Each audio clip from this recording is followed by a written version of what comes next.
आपका स्वागत है हमारे चैनल कथा दर्शन में। मैं जितेंद्र राठौड़ आप सभी के अंतर्मन में बैठे हुए परमात्मा को प्रणाम करता हूँ। आइए शुरू करते हैं हनुमान चालीसा की तुलसीदास जी द्वारा कृत 33वीं चौपाई।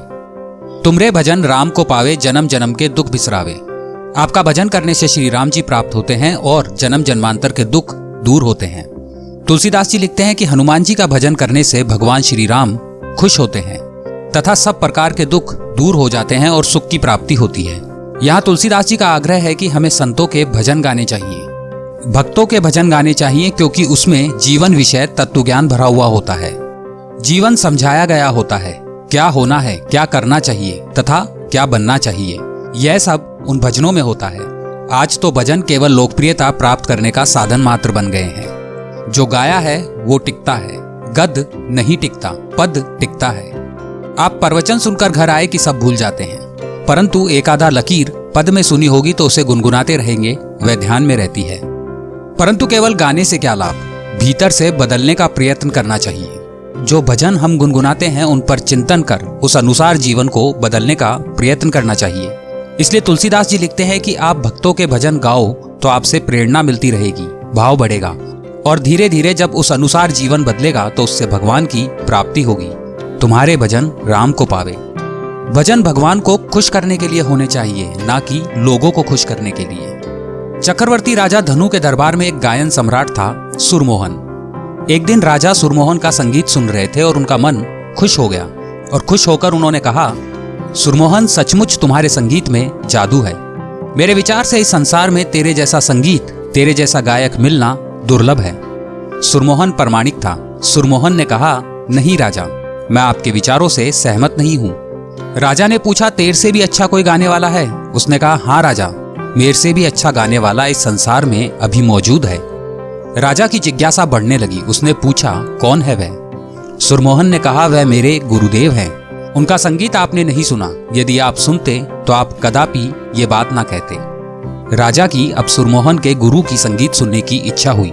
सुरमोहन ने कहा, यदि आपको उनका संगीत सुनना है तो वे यहाँ आपके दरबार में आकर गाने वाले नहीं हैं। आपको उनके पास जाकर सुनना पड़ेगा, और यदि हुक्म देंगे तो भी वे गाने वाले नहीं हैं। आपको प्रतीक्षा करनी पड़ेगी और जब वे गाएंगे तभी आपको संगीत सुनने का सौभाग्य प्राप्त होगा। राजा और सुरमोहन दोनों वेश बदल कर जाते हैं और गुरुदेव का संगीत सुनने के लिए उत्सुक रहते हैं। एक दिन प्रातःकाल के समय सूर्य भगवान उदय हो रहे हैं। सूर्य भगवान अपनी लालिमा बिखेर रहे हैं। गुरुजी भगवान के मंदिर में भगवान को रिझाने के लिए तान छेड़ते हैं। सुरमोहन और राजा दोनों छुपकर गुरुजी के संगीत का आनंद लेते हैं। राजा गुरुजी का संगीत सुनकर मंत्रमुग्ध हो जाते हैं और वे सुरमोहन से कहते हैं, तुमने बिल्कुल सही कहा था। गुरुदेव का संगीत सुनने के पश्चात अब तुम्हारे संगीत में थोड़ा कच्चापन महसूस होने लगा है। राजा ने कहा, सुरमोहन, तुमको इतना अच्छा गुरु मिलने पर भी आपके संगीत में थोड़ी सी कमी कैसे रह गई? सुरमोहन ने जो जवाब दिया वह सुनने लायक है। उसने कहा, राजा, उसका कारण है मेरा जो संगीत है वह राजा को खुश करने के लिए है, और गुरुदेव का जो संगीत है वह इस जगत के राजा भगवान को खुश करने के लिए है। इसलिए फर्क पड़ता है। याद रखें, भजन भगवान को खुश करने के लिए होने चाहिए, ना कि लोगों को खुश करने के लिए। संगीत के 3 प्रकार हैं, साधना संगीत, विकास संगीत और प्रेम संगीत। ये 3 बैठकें हैं। तीनों बैठक पर अलग अलग व्यक्ति है, उन गहराइयों में जाना अच्छा है। साधना जीवन का एक भिन्न संगीत है। संगीत एक शास्त्र है। संगीत शास्त्र आध्यात्म में से निकला है। सारे गामा पाधा नीसा, सारे गामा पाधा नीसा पर पूरा संगीत निर्भर है। जीवन विकास संगीत है। जीवन में उत्तरोत्तर विकास होना चाहिए। सा यानी प्राणी, सा यानी सागरी प्राणी, रे यानी रेत पर चलने वाला प्राणी, गै यानी गगन विहार करने वाला प्राणी, मैं मनुष्य, केवल मनुष्य रहकर नहीं चलेगा। पै, पै यानी पराक्रमी, पवित्र। मनुष्य को पराक्रमी पवित्र बनना है, तभी जीवन में संगीत प्रकट होगा। दूसरों को पिघालना नहीं है, दूसरों के लिए पिघल जाना है, उसमें उदारता है, यही संगीत है।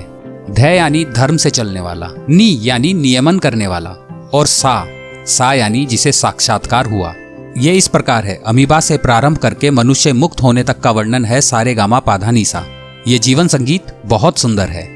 इस प्रकार देवों को पहचान कर जीव सब बंधनों से मुक्त होता है। इसलिए तुलसीदास जी ने लिखा है, तुम्हारे भजन राम को पावे, जन्म जन्म के दुख बिसरावे।